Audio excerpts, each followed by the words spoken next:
Kia ora whānau, and welcome to another episode of Get a Job and Get Healthy with Costas Enterprises. I am your host, Alex Costas, and today's podcast, I'm actually going to cover off a little bit more about Redbubble. For those that have been listening, I have started 3 different print-on-demand services. The first one being Threadless. The second one was Teespring, where I got a couple of sales that I had organised myself. And the third one was Redbubble. And Redbubble is the one I talked about a little bit in the last episode. But I want to delve down a bit more deeper and really talk about the fact that in some ways Redbubble is really good and easy for the way of marketing and all that sort of stuff. So we're going to talk about that sort of stuff. Now, I have recently just created a blog post on Redbubble. So if you go to my website, costasenterprises.business.blog, you will actually find what we're going to talk about primarily there, but we'll cover a little bit more in this actual discussion as well. So the first thing is I will be mentioning the other sites a little bit. Okay, so, I will talk a bit more about Threadless and a bit more about Teespring, as there are some little differences between all three, which can be quite good.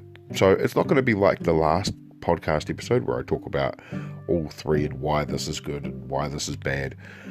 This will cover primarily Redbubble, but it will touch on some of those extra things that I haven't actually spoken about in the other previous podcasts. And if you are getting into print on demand with those three sites, these might be a little bit helpful. So what made me try Redbubble? Well, a lot of YouTube videos are regarding the print-on-demand services. We were talking about Redbubble, and I'll be honest, until I actually was listening to YouTube and watching YouTube, I didn't even know Redbubble existed.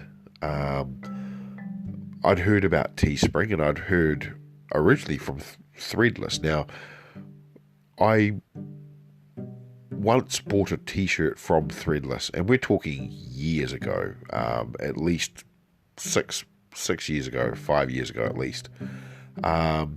This was before they were doing a print-on-demand service, so it was very much like I signed up to their newsletter, and I kept going on their site every so often and seeing some really, really cool designs, not realising that they had become a print-on-demand service. And I'll be honest, before I started looking at it, I didn't even know what a print-on-demand service was. Then one day I got an email from Threadless, and it said, start up your own store, your own print-on-demand store. Now, at that time, I was actually starting to watch a lot more videos on passive income. I've previously talked about Sweatcoin for a way of creating, making and earning $1,000 in your native currency, which if you go back to one of my previous episodes, you can hear about that. And they talked about print on demand, and I sort of thought, oh, okay, I'll look a bit more deeper into it. And when I saw that Threadless had given me this email, and they were like, look, you can do your own one, I was like, oh, wow, what a really cool idea. And that's what started me off on this journey of going, wait, I don't have to put any money down. All I have to do is do some designs, and then I can upload them, and I can sell them, and I get money from it. That started me off the whole process. So during that time, I created designs, and I created all my designs on Canva. Now, I haven't really delved too much into what Canva is. Now, Canva is a website that you can use, and they actually have free designs that you can use. They have, primarily, it is very text-based. There's thousands of different text fonts that you can use, and of course people do make money off print-on-demand's products with just text. For example, you could have a t-shirt which has no dot, then just no, and then that would sell for whatever reason. You just put it in a different font and so forth. And Canva allows you to do this. Now, Canva does have a free version where you can get some of the designs for free and you can use them. I personally do pay for the Pro. Now, the reason I pay for the Pro is you get a wider selection of designs and lettering, and the other cool thing is that you automatically have an option to turn your design into a transparent image. Now, if you are uploading anything to either Threadless or Teespring or Redbubble or merch by Amazon, you do need a transparent design.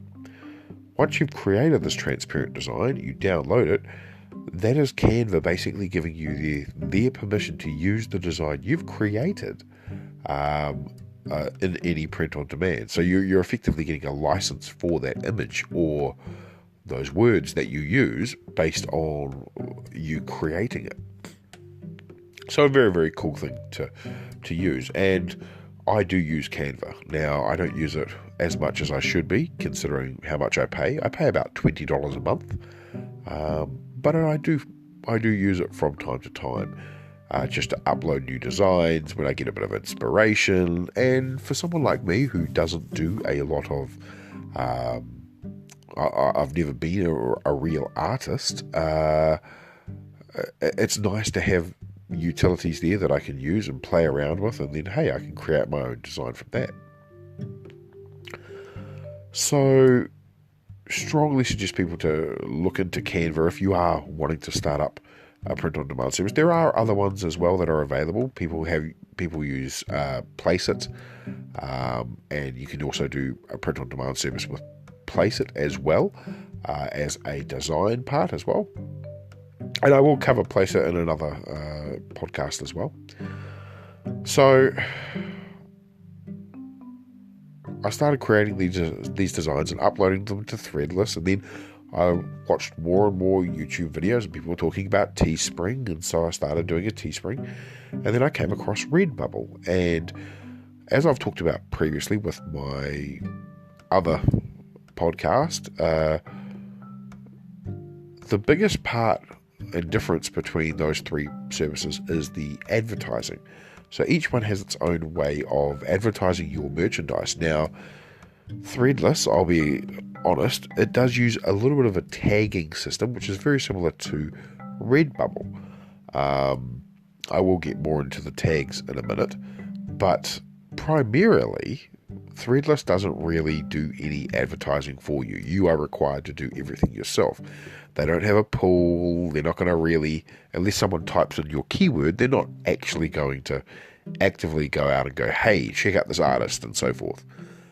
And I've previously talked about Teespring and their trust score. So their trust score, if you don't know, is Teesprings will give you a trust score based on either 1 to up to 25 sales. Now, once you have generated one of these sales and you've earned a positive trust score, what will happen then is Teespring will then automatically add you to their marketing campaign.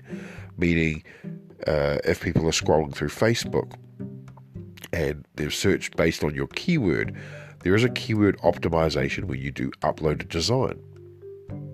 Once they've done the keyword optimization, it will then get offered to people in there while they're searching and so forth. So the problem with the trust score is you don't know when you've got it.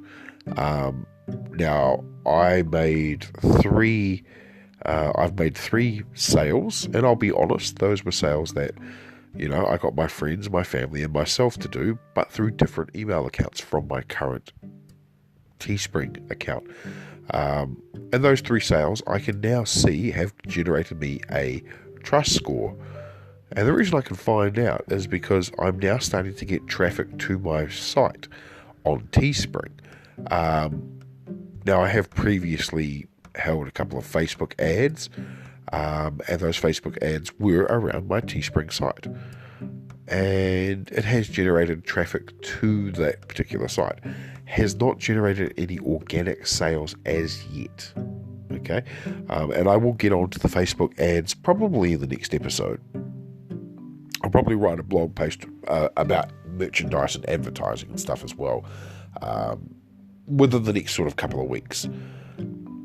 And then you've got Redbubble. Now, Redbubble, as I talked about before, the advertising is done with tags. So if you tag your design correctly, and you can have up to 50 tags on each design, then you will find that people will naturally start to see your designs based on what it is that you're tagging. So if you say, for example, a couple of my designs are to do with succulents, well,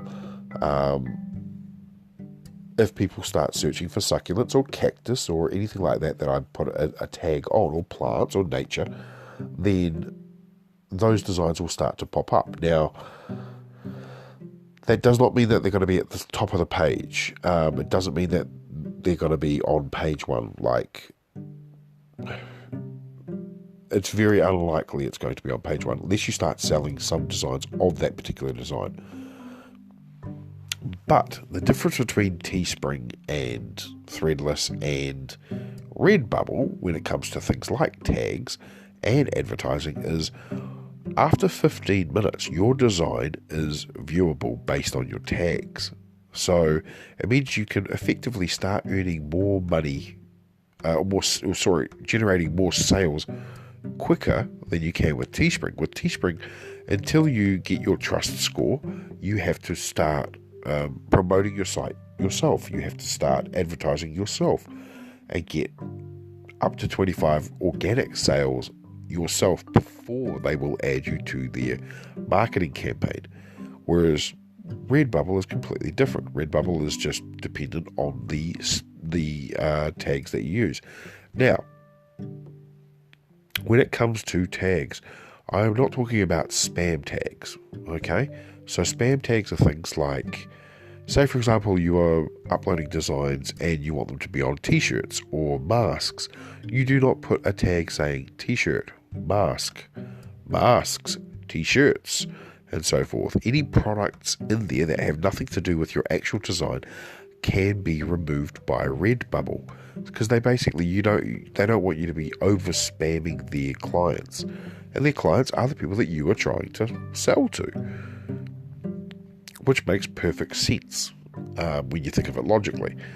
So be careful with your tags. Now, there is a Redbubble tag generator, which I have not yet used. I only heard about it today by watching one of the YouTubers that I watch, and I will actually look into it a bit more deeper and see if that will help me generate more sales. So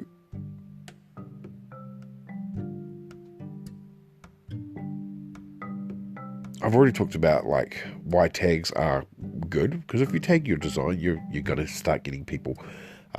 Like for example,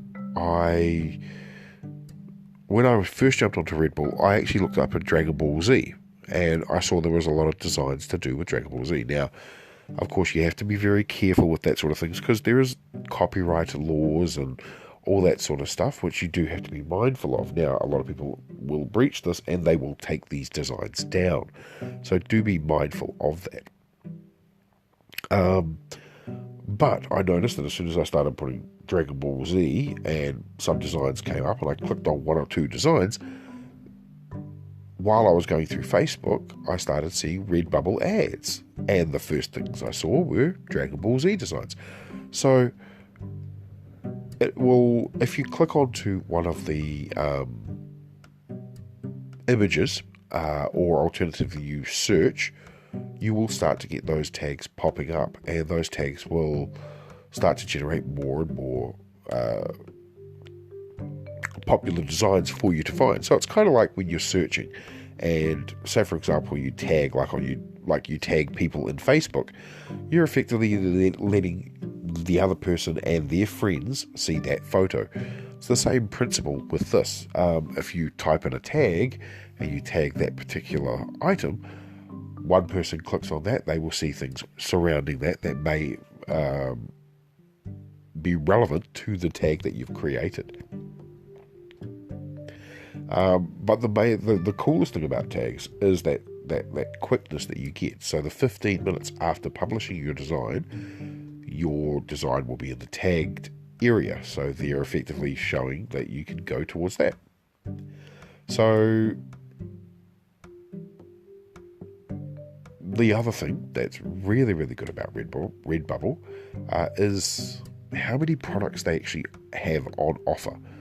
Now, don't get me wrong, all three have quite a large amount of products, and some have different products compared to the other. For example, in my blog post that I'm just talking about, I say Threadless ends up dead last. Now, that is because Threadless, while it does have some really, really cool and interesting things, a lot of their products are actually, you got to remember, they started as a t-shirt business first. So they have a huge selection of t-shirts, massive selection of things like hoodies and apparel. So if you wanted to start up your own business as an apparel company, you could. But they do have some things that the others don't. For example, believe it or not, skateboards. You can have your design on a skateboard, either just the board itself or one with the wheels. They all have things like duvet covers and shower curtains and, all these sorts of things. But Teespring will have a couple of different things as well. They have all of them now have masks as due to COVID. So they've all jumped on the cloth mask, non-medical grade, but still, it's going to help you better than nothing. And they've all got things like leggings and, some of them have iPhone cases, notebook cases, all that sort of stuff. And you'll find a lot more of those with the Teespring and Redbubble. So with Teespring, you've got, they've got some of the things that Redbubble do have. And I'll be honest, over the last sort of week, they've started adding a lot more of these things that Redbubble actually already have. So there's just a whole lot more variety on Redbubble that is available to you.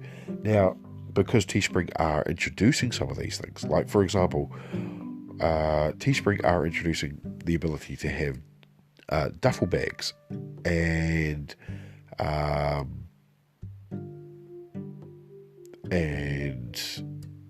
they've always had backpacks, but duffel bags is sort of one of the new ones that they're promoting.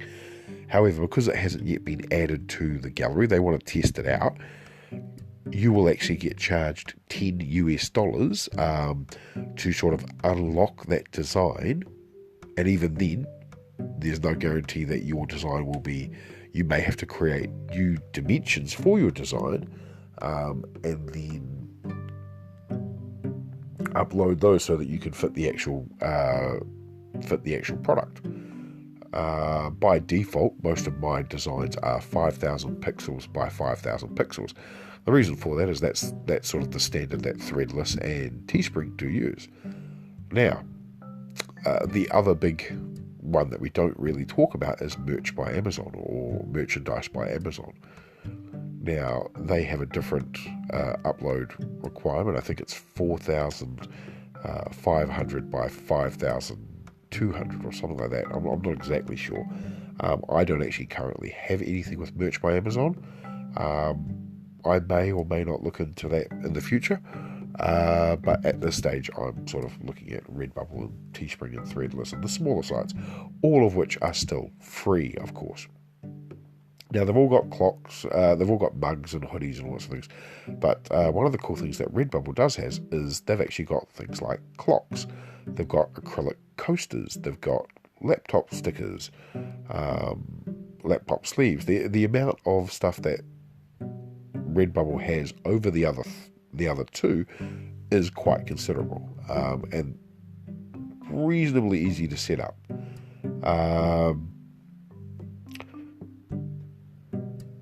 One of the cool advantages with Redbubble is if you upload your design to Redbubble,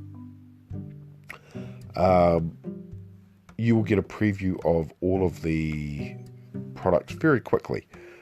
So you can see what your design will look like on a product. Now, pro tip for Redbubble users, if you are starting up a Redbubble, check every product and be very careful. So usually the rule of thumb is keep your design on sort of 5 products and only 5 products.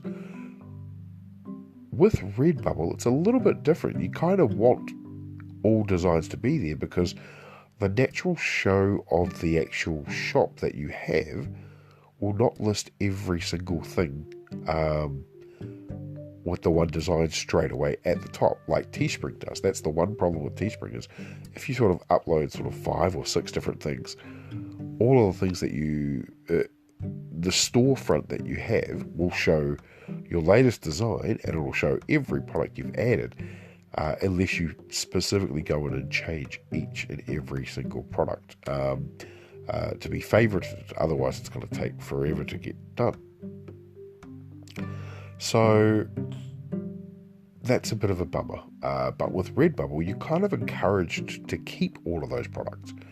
And one thing I suggest as a sort of a Redbubble tip is if you are going to look at all of those designs, don't just quickly upload them and go, cool, they're all fine, click save.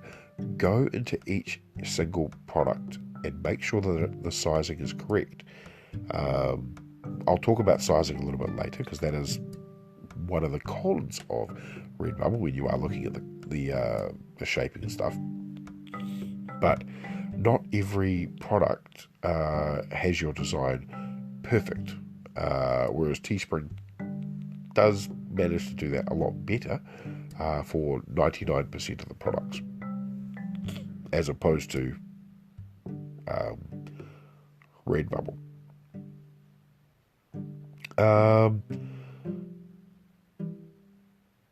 Now, a quick Teespring upload tip. When you are uploading something onto Teespring, it is at this point when you set the product price. Okay, once it's set, you can't change it. Okay, the only way you can change it is take it down and re-upload it. So when you upload each item, while depending on your zoom of your actual web browser that you're uploading it to, you won't actually see the price until you scroll a little bit. So make sure you do scroll down. And one thing I sort of semi-talked about is by default, Teespring will set the pricing for you, and they'll show you like quite a considerable profit. It might be about $11 for some items, or sort of $7 for a mask, for example, or up to $10 extra or $11 extra for a t-shirt. Please remember that Teespring do overprice their product. Okay, the reason they do that is they want you to get the most profit possible.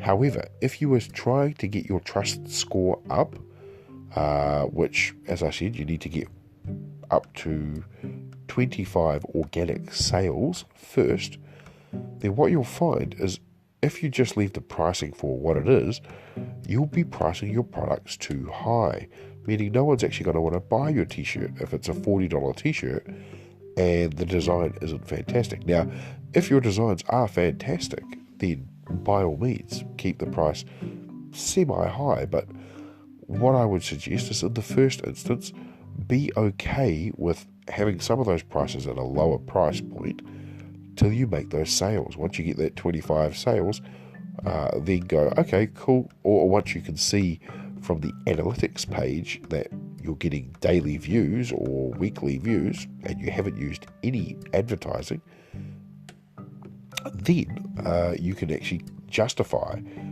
putting your prices up, because you'll know you have a trust score and you'll know that you'll start earning income once you start making sales. But do remember that if you're too greedy, you will lose out on everything. Now, the next function we're going to talk about is the ease of setting the profit. Okay, so This is what everyone wants to know. How much can I make? What do I do? How do I make a sale? All that sort of thing. So we're going to get into that. I'm going to cover off each and every single group. So first off, Redbubble. Now, setting your price point for Redbubble is not about setting an actual amount per item, but more it's a percent. The other cool thing about Redbubble, which is different from the others, is when you do set your percent, you can actually click apply all, and it will try to give you the same profit margin across all of your products. And even then, you can also click it to apply for all your current products as well.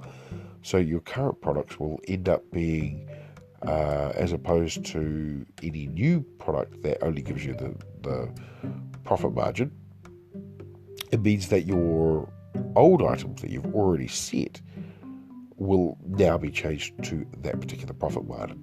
Now, by default, I think it's set at something like 13 or 15%, which is substantial. I have actually dropped mine down to 7% at the moment. I did have it at 10%, but I thought it still prices my products a bit too high for my liking at the moment until I start generating sales. Once I start generating sales, then you know what? I might up the profit margin by 1 or 2%. So I currently have set mine as 17%. 7%, not 17. Now, when you first try to find the profit margins on Redbubble, it's on the left-hand side dashboard. You'll see it as profit margin. I spent a good 5 minutes, 10 minutes trying to find it until I looked properly with my eyes to the left and saw that it was already on the dashboard. So when you first look at it, they don't make it the easiest thing to set your price. Otherwise, the prices are already set by Redbubble. Now, you can do the same thing as Threadless and set your price on each individual item, whether you want to, or you can set a percentage on each individual item as you click on each individual item through the preview of each design. Or you can just do a blanket, right, this is what I want, 7%, 10%, 15%, whatever you want, completely up to you. The main thing to remember is if your design is any good, it doesn't matter that your profit margin is a bit lower, because if you sell enough units, then you'll still be earning money. Now, Teespring. By default, Teespring, as I said, will set your profit quite high. So what I try to do is I will go into each individual item that I'm trying to sell, and I will drop the Teespring profit so that I'm only getting a profit of usually between $3 to $7 depending on the item, and that's US dollars as well, or euro, because they also pay in euro. Now, the main reason I do that is you don't sell anything. If you don't sell anything, you don't get added to the marketing. So there's no point having a massive, I think one of the examples is pillows.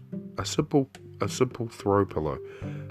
They will give you depending on the first size pillow, they will try to give you a sort of $11 profit. It's like, you don't need to be making an $11 profit on a smaller cushion. $5 is plenty.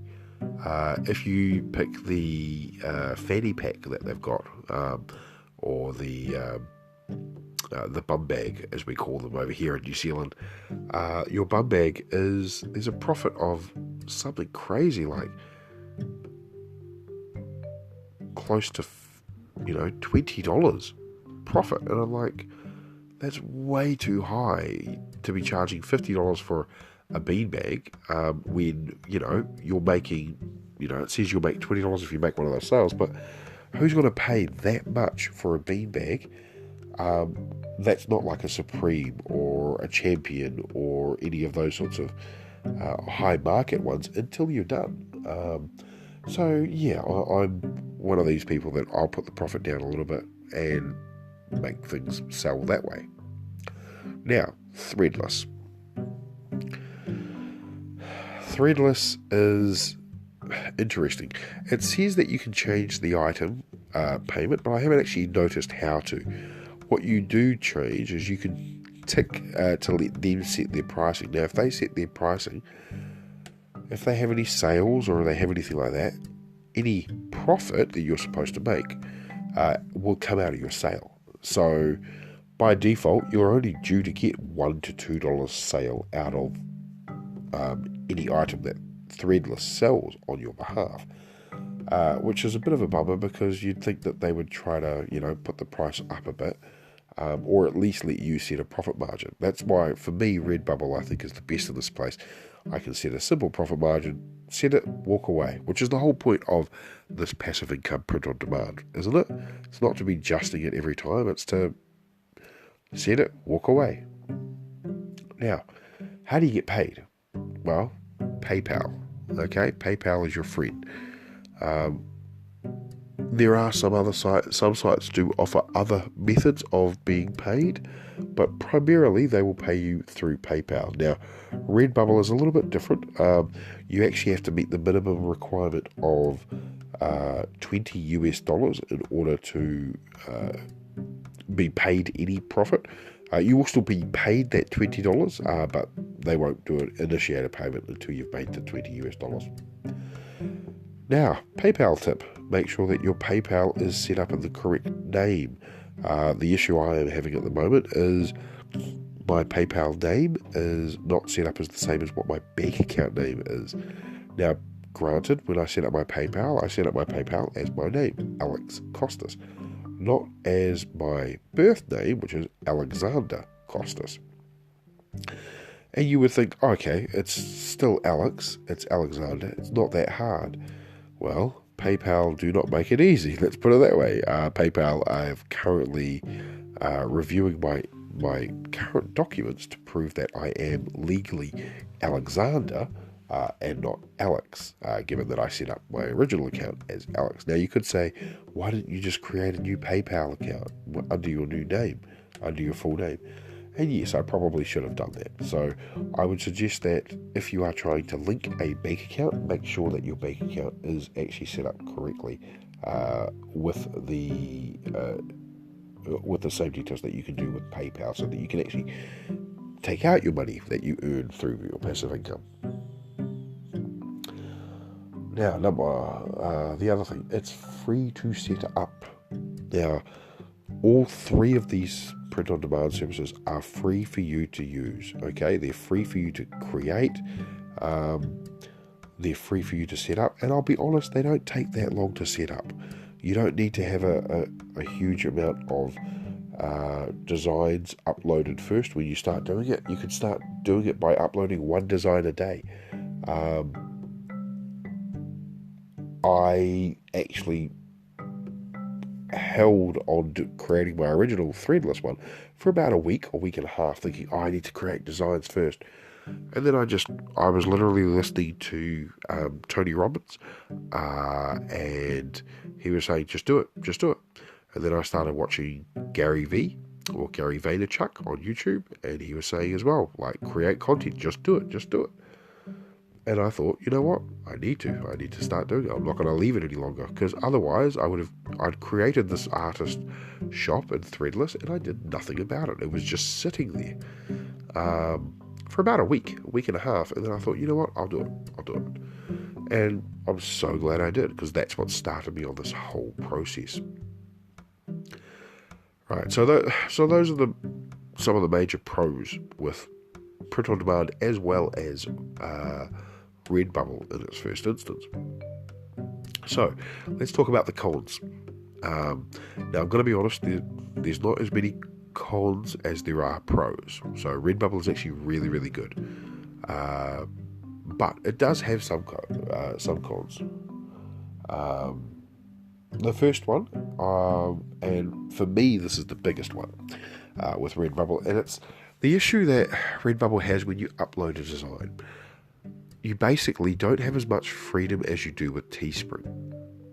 And you might say, hey, what do you mean by freedom? Let me be clear. The upload process for all three print-on-demands is pretty easy. But out of all three, I would like a mix of Redbubble and Teespring. So I love Redbubble for the fact that your design is uploaded fast and you can start seeing it on products very quickly. However, I would like the advantage of Teespring being able to use the move, resize, or the flip of the design.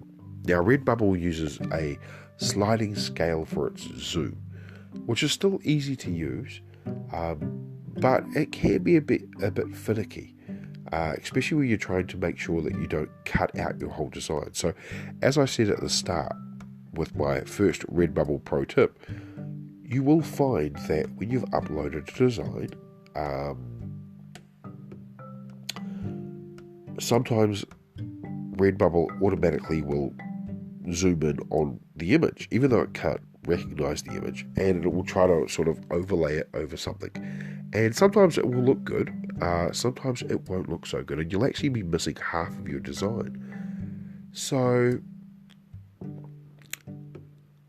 in order for you to, you can still move it around as if you would. You would click and, drag it up and all that sort of things that you would with most editing software.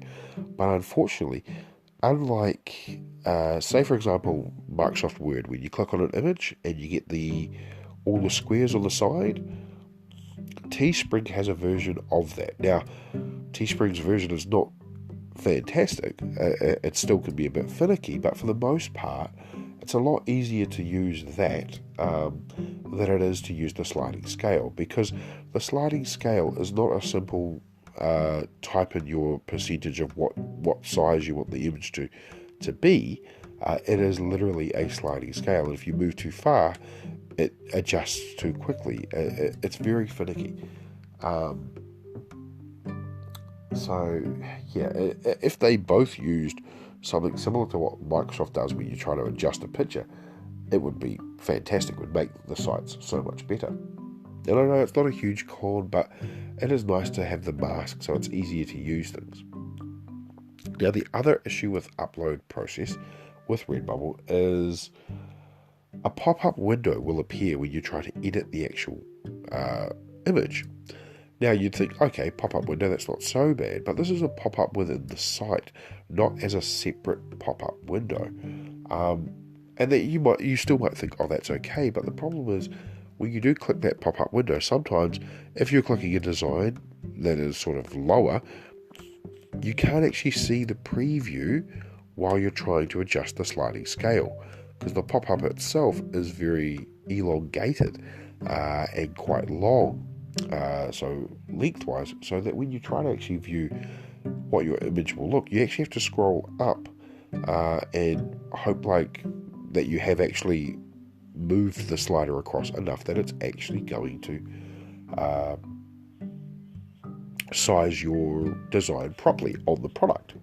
And it can get a bit finicky, unfortunately. Now, number 2, audience. So audience, I didn't really cover this before, but another pro of Redbubble is its audience size.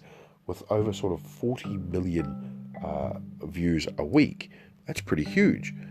Now, the reason why I've put it in cons, it's sort of like a pro and a con.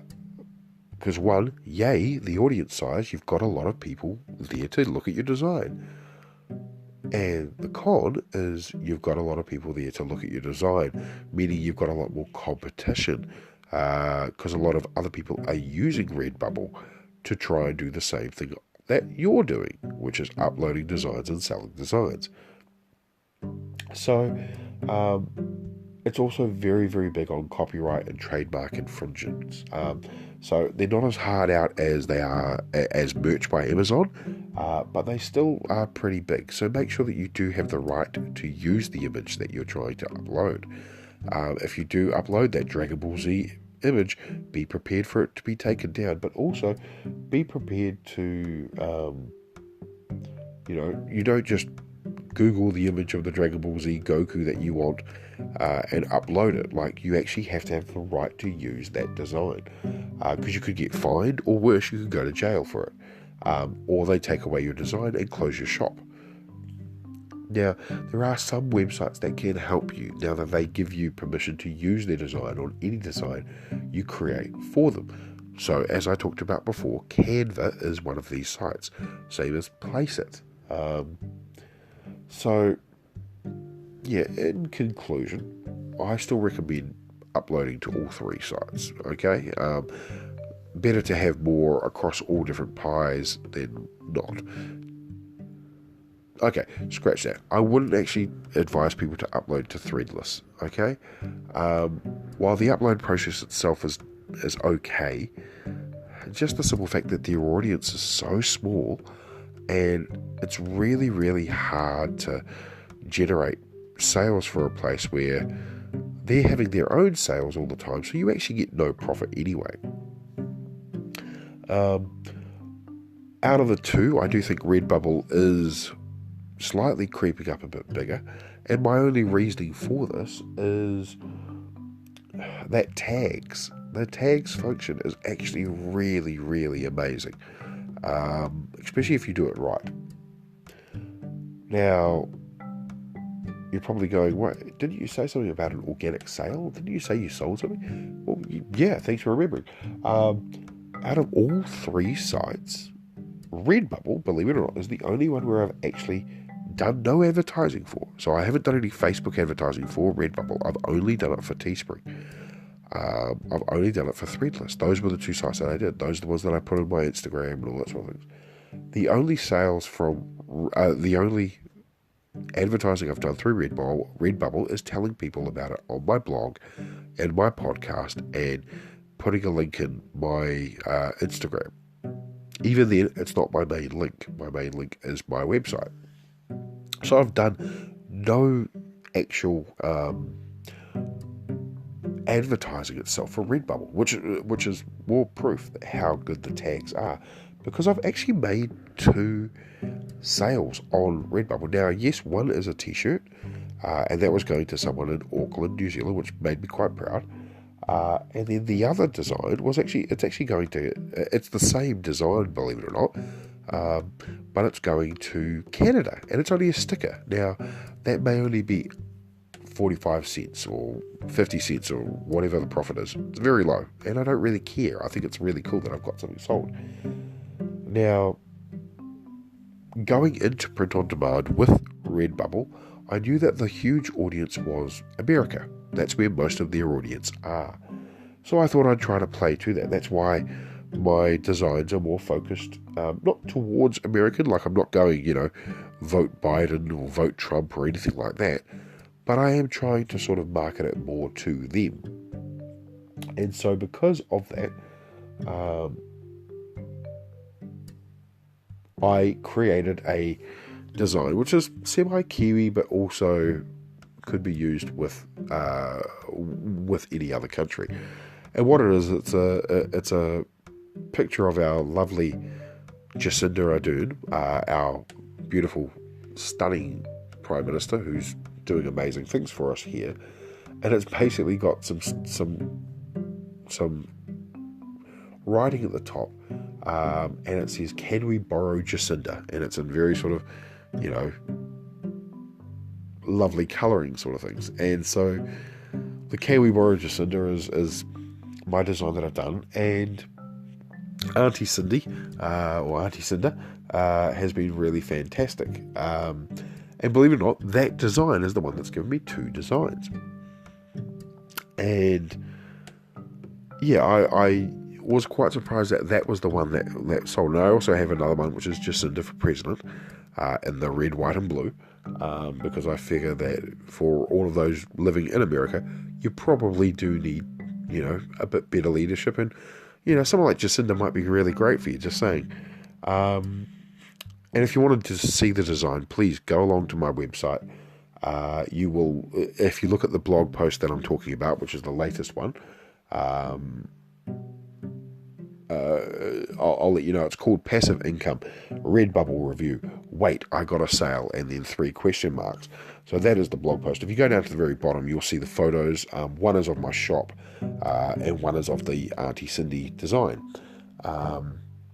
Feel free to go across and then check out my designs. So click on the links to my Threadless, my Teespring, and my Redbubble. Like, have a look at what I'm doing.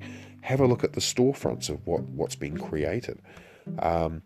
You will start to see different similarities. Like, yes, some of the designs are the same on all three, but at the same time, they're viewed a little bit differently. And so, if you are thinking about doing any passive income through either Threadless or Teespring or Redbubble, have a look at my sites. Go look, see what you feel. Do you like the way that they set it up? Would you prefer another one? It's all there. I'm not going to ask you to buy anything or anything like that. You know, if you see something you like, you will. But what I do suggest you do is, if you've got any comments, please leave a comment. Go to my website, leave a comment, or alternatively, flick me an email on doncostas@gmail.com. That's DONCOSTAS@gmail.com. I'd love to hear from my audience. I really appreciate listening to everyone. Now, I know that I'm very happy that apparently this podcast has now finally been picked up by Apple. So we're on to episode 19, and so this should be the first episode officially launched on Apple Podcasts. But really, really happy to have everyone listening. So, as always, I know this has probably been my longest podcast episode, and so if you're still listening to this, thank you, and I will take a breath shortly. But I really appreciate everyone, and any feedback you've got for me, let me know. I'm just a simple click away. I will put all my links in the description, so feel free to contact me. Have a look at my site, go to my websites, check out my keto journey, check out my CV journey. I just recently completed a CV for one of the people in New Zealand, so I'm quite happy with that. I think it went quite well. But yeah, happy to hear from anybody. So until next week, I want to say thank you and good luck, and hope to hear from you later. Have a great day, people.